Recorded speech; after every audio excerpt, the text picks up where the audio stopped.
এমন কিছু পাপ আপনি খুঁজে বের করবেন,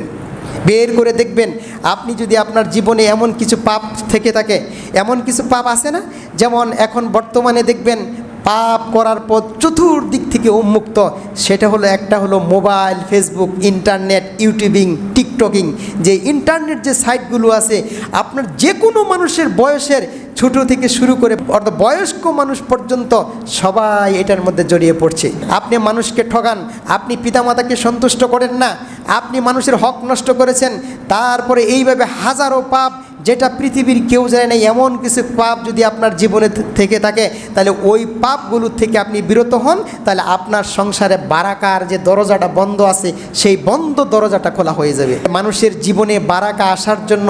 একটা বিষয় হলো বেশি বেশি ইস্তেগফার করা, আল্লাহর কাছে ক্ষমা প্রার্থনা করা, আস্তাগফিরুল্লাহ আস্তাগফিরুল্লাহ আস্তাগফিরুল্লাহ। আল্লাহ রাব্বুল আলামিন